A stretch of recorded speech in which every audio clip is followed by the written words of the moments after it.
Are you caring for a loved one with dementia? You don't have to figure this out all on your own. Welcome to Truth, Lies, and Alzheimer's, the show that helps you reimagine a new relationship with your loved one, a relationship a little more free of stress and anxiety.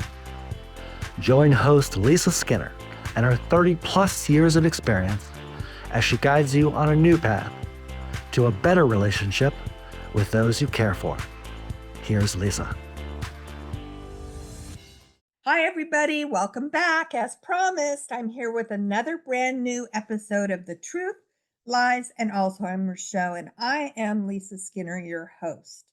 Did you all know that people with dementia are even more likely to link visual memories and emotions than individuals who are not experiencing cognitive decline? This has been found to be absolutely true. Our everyday experiences are shaped consciously and subconsciously by the environment that surrounds us, especially when it comes to color. It's important for people with Alzheimer's disease and other types of dementia to reside in a space that promotes physical and mental well being. Certain memory care paint colors and patterns are able to evoke emotions that can reduce agitation, combat aggression, and even stimulate memory. Intentional color selections can dramatically change the way your loved one interacts with their environment. Isn't this amazing information? Who'd have thought? So, why do colors matter to people living with dementia? Because color has an everyday impact on our psyche, and it has the ability to shift our mood. This shift is especially evident in seniors, as older adults are most likely to form connotations between emotional memories and positive colors. And that is according to Harvard University research. Why? Because as other senses diminish, color may be more easily distinguishable than other environmental cues. Not only can color influence emotion, but it can also enhance a senior's understanding of their environment. Cognitive abilities and eyesight diminish over time. Objects may become more difficult to differentiate, and things that a person without dementia would easily be able to tell apart may become harder to distinguish. This can lead to difficulty discerning a bathroom from a bedroom, finding food on a plate, or dressing in matched colored clothing. There are three general categories of change in cognitive ability that makes it harder for people with dementia to maneuver through spaces. Number one is people with dementia perceive color differently. This has been proven. Color preferences may change as their dementia progresses. In other words, vibrant, hot colors like neon shades can cause confusion and stress. And this is according to the journal Frontiers in Psychology. Number two, dementia compromises a person's depth perception. In the late stages of dementia, vision may become limited. Individuals with memory impairment often have trouble judging distances or seeing contrast between similar colors or properly identifying a dark object in a dim area. And this can lead to increased falls and increased wandering. Number three, motion blindness is a common side effect of dementia. Motion blindness, for those who aren't aware of that term, is a type of visual impairment that makes it difficult for people with dementia to see where they're going or even if they're moving at all, according to research from the University of Rochester. When paint colors shift between rooms and hallways, a senior with cognitive decline is able to perceive spatial changes they may not otherwise notice. I think that's absolutely fascinating. As a person with dementia moves through different spaces, the use of contrasting colors can help promote behaviors. For example, the muted blue of a sitting room can induce feelings of calm and relaxation, whereas bright yellows and greens of a kitchen or dining area send energizing cues to the brain, perhaps stimulating their appetite. All of a sudden, they feel hungry. There are so many factors that are out of our control when it comes to dementia, things that we can't fix or make better. But color stimulation or destimulation is one thing we can control and we can do really well. So, choosing the right palette of paint colors can, as been shown, can dramatically influence an environment from a safety standpoint as well as an emotional one. So, here are some things to keep in mind when choosing colors to keep people living with dementia safe. Now, to prevent what's called spatial misperception, you want to avoid dark rugs, bath mats, and other floor coverings. Dark colors can look like vacancies to people living with dementia, and they may perceive these objects as holes in the floor to be avoided and attempt to navigate around them, causing both anxiety as well as potential falls. Keep color contrast in mind. A person with dementia with limited eyesight and depth perception may not be able to distinguish a white toilet from a white wall or strawberries from a red bowl. Using contrasting paint colors can help clearly define objects, preventing bathroom falls and or toileting accidents. You want to identify doorways. Since people with dementia may have trouble with wayfinding, it's important to distinguish spaces with color and design to avoid anxiety and confusion. By differentiating resident doorways with paint colors, posters, memory boxes, rather than just nameplates, it's easier for individuals to find their own rooms. And this prevents the potential fear or aggression that can come from entering another resident's apartment. Equally important to understanding which colors to use is knowing which colors not to use when designing a space for our elderly, especially if they live with Alzheimer's disease and related dementia. Now, this is because certain colors can inadvertently cause fatigue or increase stress, can bring on a headache. It can actually decrease a person's visual perception, cause eyesight damage, and increased user interface errors. Another important thing to realize is the effects of aging on a person's vision can be profound and needs to be considered when designing a space for the elderly. From about the age of 40, the lens of the eye begins to harden and lose its flexibility. This is a condition that's referred to as presbyopia.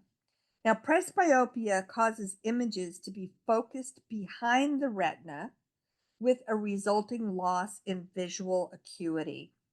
This is a part of normal aging that makes it increasingly difficult to focus at short distances hence the need for reading glasses. With age, our pupils shrink, resulting in the need for more light and diminished capacity to adjust to changing light levels. For example, a 60-year-old retina receives only 40% of the light that a 20-year-old's retina receives. And an 80-year-old retina receives only around 15%. Hence, older people also have lower light sensitivity and increased sensitivity to glare. The older eye is less able to make out low contrast patterns. And according to the National Eye Institute in the US, from the age of 40, contrast sensitivity starts to decline until around the age of 80, it may be reduced by up to 83%. This can have profound implications when designing spaces for our elderly. For example, as certain text colors and background color combinations are extremely difficult to read for older people who are experiencing low contrast sensitivity. In addition, compounding the effects of presbyopia, visual sharpness also worsens with declining contrast sensitivity. Declines in contrast sensitivity cause the older eye to have slower accommodation, transitioning between dark and light places. Older eyes have more difficulty seeing thin lines and focusing on hard edges. Beyond affecting reading in general, this would make it extremely difficult for seniors to distinguish between similar icons, buttons, and other user interface element shapes where edges and lines are critical visual cues. Color confusion also increases with age. The most common form of color blindness in the general population is difficulty in distinguishing between colors containing red or green. According to the National Eye Institute, this affects approximately 1 in 12 men, or 8%, and 1 in 200 women in the world, or 0.5%. These percentages increase with age, and severity also increases with age. Although this condition is known as red-green color blindness, it does not mean sufferers mix up red and green. What it means is they mix up all colors that have some red or green as part of the entire color. For example, purple is made up of blue and red, right? Well, because the eye does not see the red component, to somebody who is experiencing the red green color blindness, the purple to them will actually only look blue. Then what happens as we age is there is a thickening and yellowing of the lens of the eye that comes with age. The result is similar to viewing the world through a pale yellow film, approximately the color of ginger ale.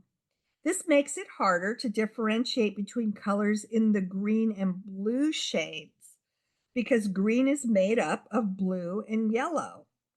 This yellowing also makes things in a green environment look much more yellow to an older person. So, due to the effects of aging on vision, the older eye is less able to make out low contrast color combinations and patterns. Now, this could have a profound implication when we are choosing colors and background color combination that can be read by seniors who suffer from low contrast sensitivity.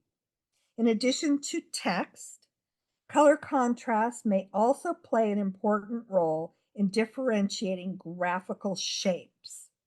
This is particularly important when such shapes are used as user interface targets. For example, if they're using buttons, arrows, data entry boxes, etc., and in simulating cognitive function.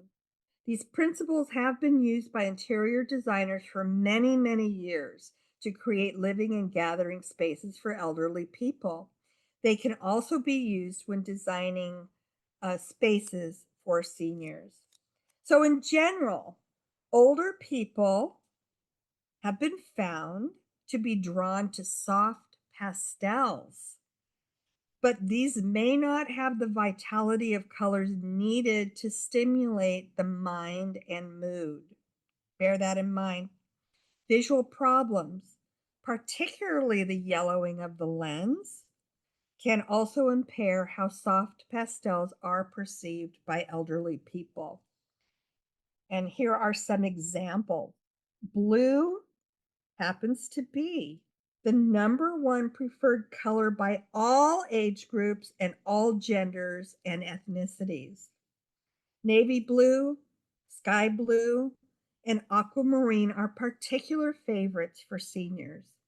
Blue is a restful color with a calming effect. Blues can also instill trust and confidence. Soft blues connect to the spiritual or reflective mood. Blue can reduce mental excitability and help with concentration. Research suggests that the use of blue in the physical environment actually can lower blood pressure. Blue is interesting in that people tend to choose it as a favorite color, even though it's often associated with sadness and depression. So be careful using too much blue because that can create melancholia. They just become melancholy. Now, green reduces the central nervous system activity and is also a calming and restful color. Green gives a sense of life and new beginnings. It can be stabilizing, nurturing, healing, and revitalizing. Pale greens have been found to be soothing colors. Dark greens can enhance concentration. However, as examined further, green is the preference of younger age groups, and this preference drops off with age, particularly after the age of 70. That's interesting. So, in this 70 plus age group, the preference for red actually increases dramatically. No empirical data could be found on why this happens. Perhaps we appreciate the positive attributes and effects of red more as we get older. Red is a stimulating color commonly associated with warmth, strength, competition, excitement, energy, speed, power, importance, and youth. And studies have shown that red can cause increased heart, respiration, and metabolism rates. Red can inhibit relaxation and increase alertness. Lighter shades emphasize the energetic aspects of red. The darker shades of red emphasize power.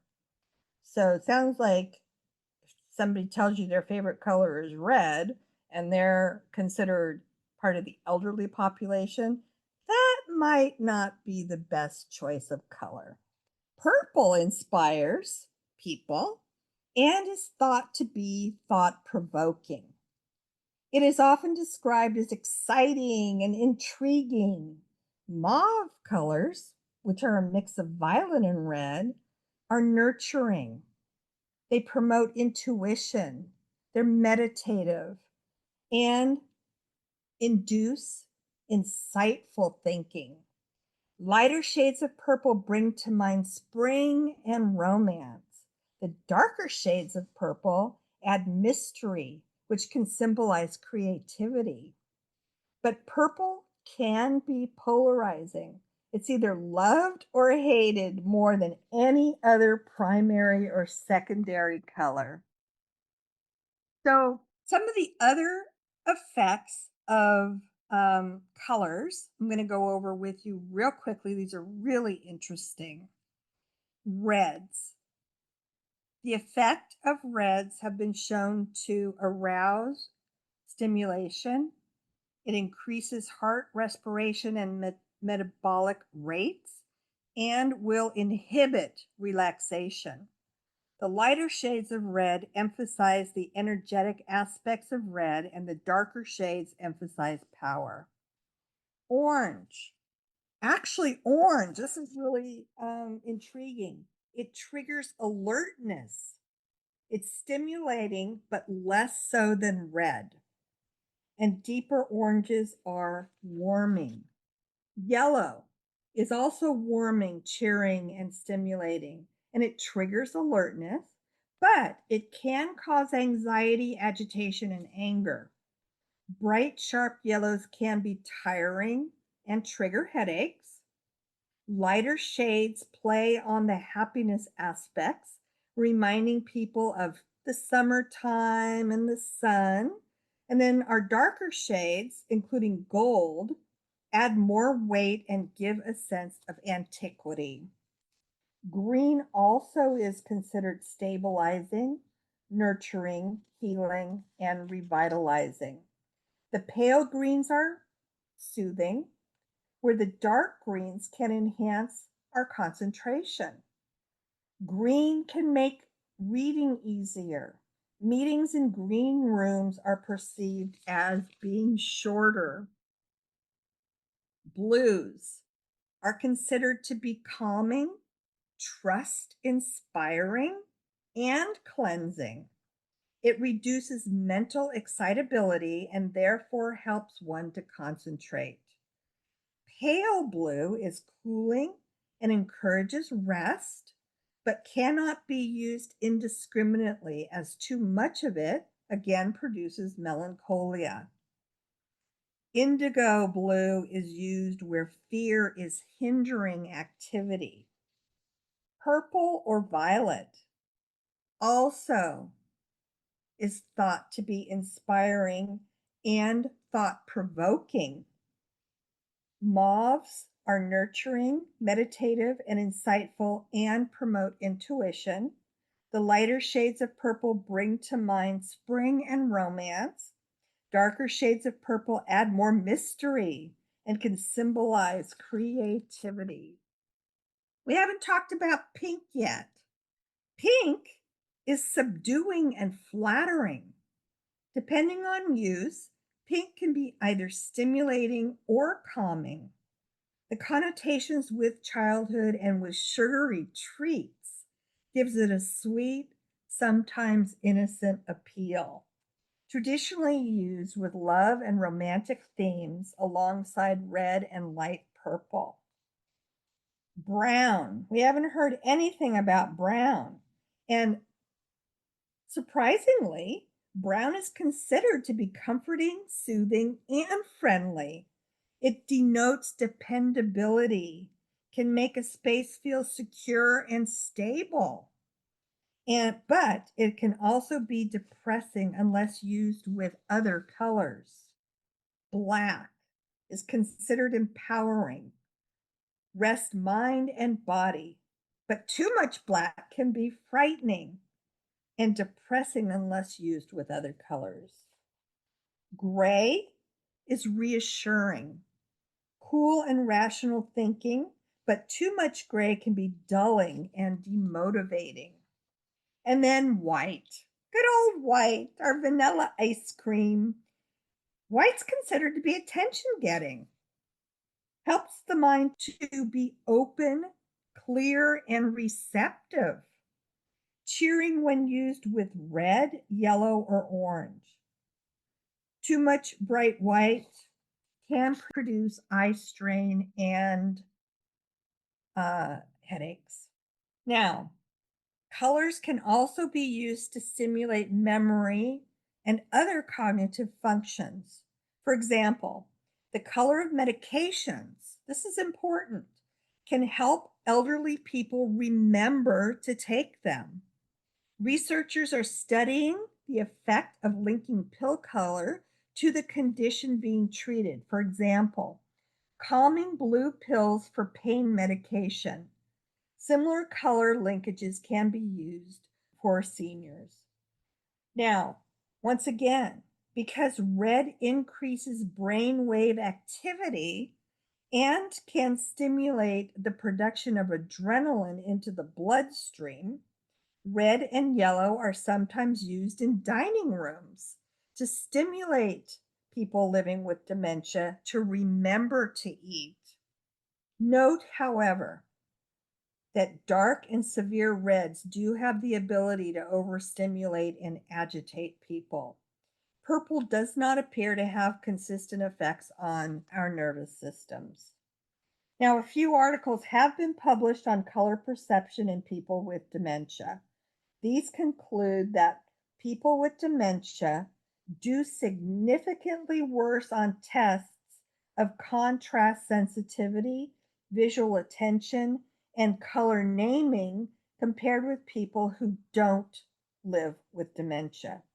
But otherwise, basic visual functioning, acuity, and motion direction discrimination is similar for people with and without dementia.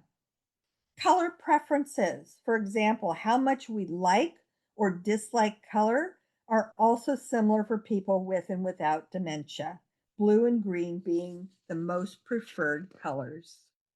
Wow, that's really fascinating information, and certainly information that can be implemented into the everyday lives of our loved ones and the people that we care for who are living with Alzheimer's disease and related dementia to uplevel their quality of life and to stimulate things in them that we probably would never have given a second thought to. And as it turns out, many studies have been conducted on color and light with many contrasting results. However, for the most part, the use of various colors, particularly in the environment for those living with dementia, can be helpful in providing quality of life and quality of care. Color preferences for individuals with dementia are red, blue, and green. For instance, blue, again, is considered a very restful color with a calming effect. Research has shown that using blue in the physical environment can actually lower somebody's blood pressure who is living with dementia, and that blue rooms are seemingly cooler to them than rooms painted in shades of red or even orange. Blue also appears to increase the size of the room, and blue is a good choice for dinner plates and utensils as it does produce a contrast to the food. Red again increases brainwave activity, seems to decrease the size of a room, and increases the perceived temperature of the room. And don't forget, the elderly population, their skin is much thinner than younger populations, and they feel cold easily. So, if you want to get the attention of an individual with Alzheimer's or dementia, use red.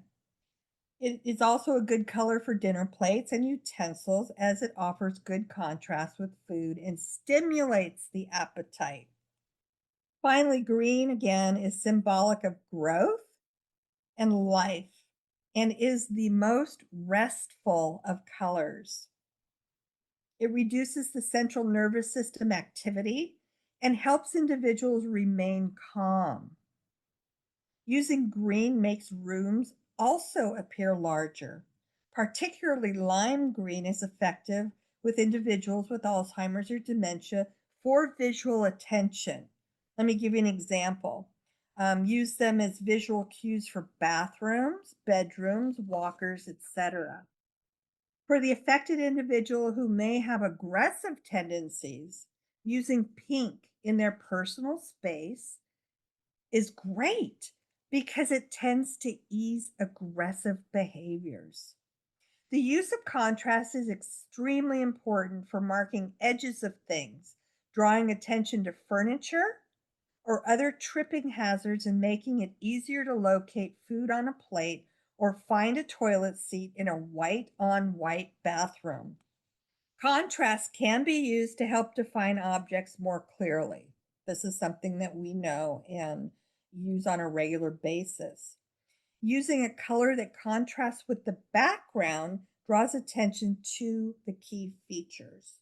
For example, using a contrasting wall color so that it can be easier to locate switches and sockets, railings, and handrails.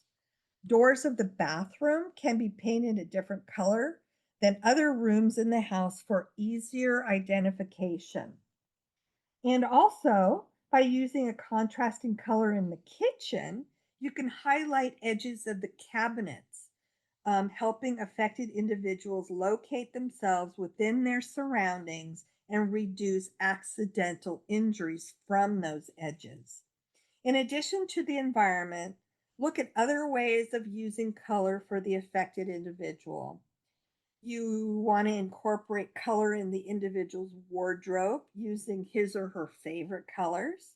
Reports actually show that individuals feel happier when wearing colors such as corals, peach, and variations of orange. Bear in mind that due to the natural thickening of the lens of the eye with age, as I talked about earlier, older people may experience colors as being more washed out and find blues, greens, and purples harder to differentiate. Additionally, people's color preferences can change. And the person with dementia experiencing increased sensitivity to all things can also create help create a balance throughout the journey of their disease. So, why is it that some colors have the ability to either make us feel better or more depressed? Is it true that different hues have the potential to make us feel different in completely different ways? The answer actually is yes, in many different senses, due to the fact that our brains perceive colors and hues in a variety of ways, with some having a significant influence on how we feel at any given instant, while others have a more subtle influence. Researchers have spent a tremendous amount of time and effort over the years looking into impact that different colors have on the human brain and the behaviors. The environment tremendously influences how a person with Alzheimer's disease and related dementia interact with it, how they respond to it, and how much enjoyment they actually get out of life. It is common practice for caregivers to look for helpful hints and strategies for behavioral management. These are some great ideas. However, what if I said that the use of color could change and even help decrease behaviors connected with dementia? Well, let me clarify that for you. The findings of the numerous research that has been done on light and color, well, it actually has been somewhat varied, but the majority of specialists, however, agree that the use of colors, particularly for a person with dementia, may actually assist in enhancing their quality of life. And that's what our goal is for everybody. And that sums it up for this episode of The Truth, Lies, and Alzheimer's. I hope you've enjoyed this episode on how colors actually influence us as people, especially if we are living with Alzheimer's disease or dementia. I found this to be absolutely fascinating. And because it has such a significance in how it impacts people with dementia, I think this is really, really important information to be aware of. So you can implement some of these tips into the daily lives of your loved ones or people you're caring for living with dementia. So that wraps it up for today's episode of the Truth, Lies, and Alzheimer's Show. I'm Lisa Skinner, your host. As always, I will be back next week with another new episode for you and hope you'll join me. Have a great rest of your week and stay healthy and safe. Bye-bye. Thank you for listening to Truth, Lies, and Alzheimer's. We hope you found something in today's episode that helps. We understand that caring for a loved one with dementia can be the challenge of a lifetime, but you don't have to do it alone.